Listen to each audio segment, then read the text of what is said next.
Redox अभिक्रिया को balance करने में अब हम कुछ प्रश्नों के बारे में बात करते हैं। तो आइए कुछ प्रश्नों को देखते हैं। देखिए, रेडॉक्स अभिक्रिया में आपसे पूछा जाता है या बताया जाता है आपको कि आप इसे अम्लीय माध्यम में यानी एसिडिक मीडियम, अम्लीय माध्यम मतलब रिएक्शन में आपको H+ मिलेगा, और अगर आपको बोला जा रहा है क्षारीय माध्यम यानी आपको रिएक्शन में OH- को लेकर आना है। तो मान लीजिए कि आपको यहाँ पर बोला जा रहा है कि आप इसे अम्लीय माध्यम में कंप्लीट करिए, इसे अम्लीय माध्यम में कंप्लीट करिए। देखिए, अम्लीय माध्यम हो या क्षारीय माध्यम हो, स्टार्ट बिल्कुल उसी प्रकार होगा। सबसे पहले आपको आइडेंटिफाई करना है ऑक्सीडेशन एंड रिडक्शन के बारे में। तो ऑक्सीडेशन और रिडक्शन में हम क्या देखते हैं? ऑक्सीडेशन में हम यहाँ देखेंगे क्या बच्चों कि C2O4 2- और यहाँ है दूसरी तरफ ये परिवर्तित होगा CO2 में, और दूसरी तरफ Cr2O7 2- Cr3+। अगर हम यहाँ पर आपसे क्रोमियम के ऑक्सीडेशन स्टेट के बारे में पूछे तो आप क्या बता पाएंगे? यहाँ पर क्रोमियम का ऑक्सीडेशन स्टेट क्या होगा? 7 × 2 = -2, x की वैल्यू आएगी +6 और यहाँ है +3। तो +6 से +3 हो रहा है, मतलब क्या हो रहा है? ऑक्सीकरण संख्या में कमी हो रही है। पहले 6 था फिर 3 हो गया, ऑक्सीकरण संख्या में कमी हो रही है, तो वह रिडक्शन को बताता है। यहाँ पे देखिए बच्चों, अगर हम इसे निकालेंगे तो 2x, यहाँ पे 4 × 2 = -2, यहाँ पर ये क्या हो जाएगा? यहाँ पे कार्बन डाइऑक्साइड में इसका स्टेट क्या होगा?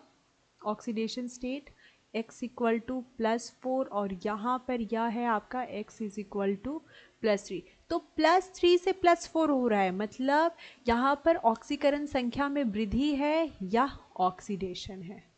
सबसे पहले तो ऑक्सीडेशन और रिडक्शन को निकालना सीखिए। जो भी पहले के वीडियोस हैं उन्हें देखिए और अच्छे से समझिए।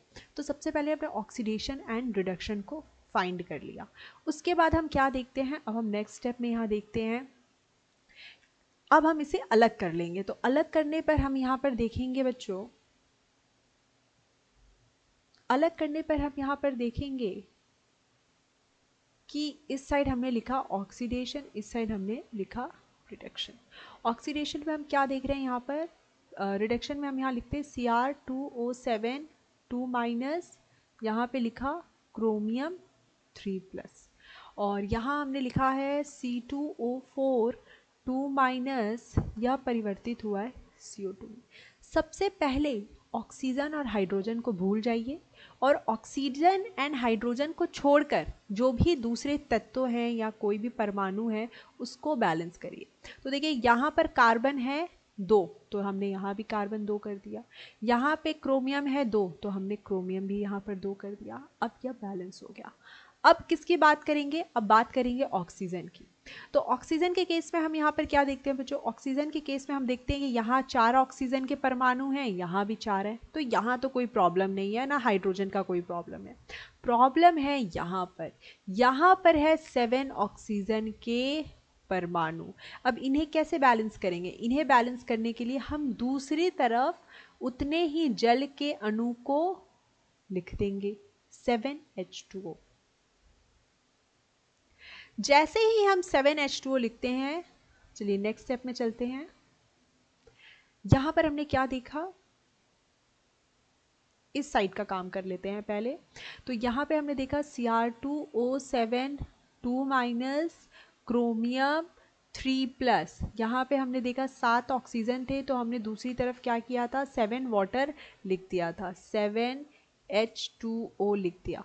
अब देखिए यहाँ पर कितने हाइड्रोजन के एक्स्ट्रा परमाणु आ गए हैं? यहाँ पर 14H दिख रहा है, यहाँ पे 14 हाइड्रोजन के परमाणु आ गए हैं। तो हम क्या करेंगे? दूसरी तरफ क्या करेंगे? 14H+ लिख देंगे।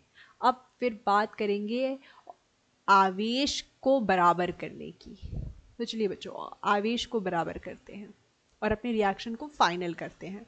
तो देखिए यहाँ पर क्या देखते हैं कि C2O4 2- और यहाँ था हमारा 2CO2।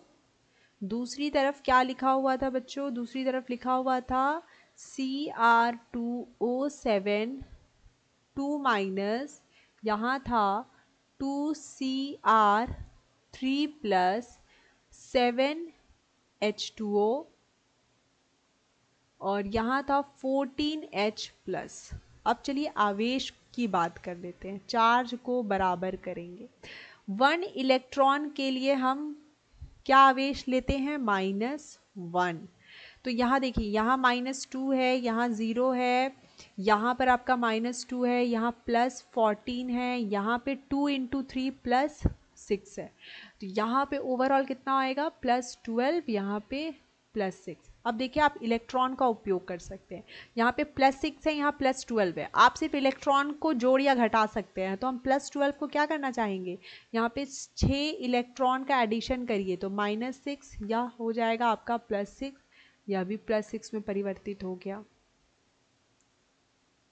और देखिए यहाँ पर क्या -2 है, तो हम दूसरी तरफ इधर 2 इलेक्ट्रॉन को ऐड कर देंगे, तो यह भी क्या हो जाएगा? -2 -2।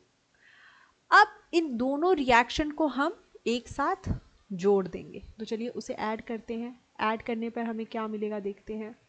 ऐड करने पे हम बच्चों यहाँ पे देखते हैं, अपने रिएक्शन को लिखते हैं पहले, Cr2O7 2-, यहाँ था हमारा दूसरी तरफ 2 क्रोमियम प्लस 7H2O, इधर लिखा था हमने 14H प्लस और 6 इलेक्ट्रॉन। दूसरे में हमने लिखा था C2O4 2-, 2CO2 और यहाँ पे हमने 2 इलेक्ट्रॉन लिख दिया था।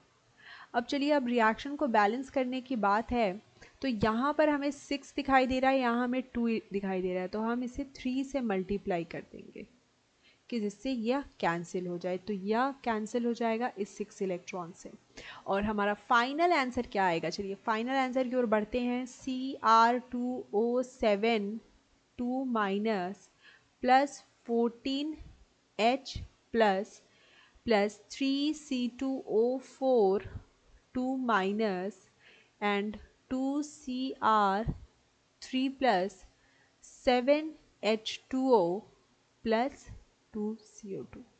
ये हमारा बच्चों फाइनल आंसर होगा। तो यहाँ पर हमने देखा कि यह अम्लीय माध्यम में है, क्योंकि यहाँ पर रिएक्शन में H+ आ रहा है। Thank you so much.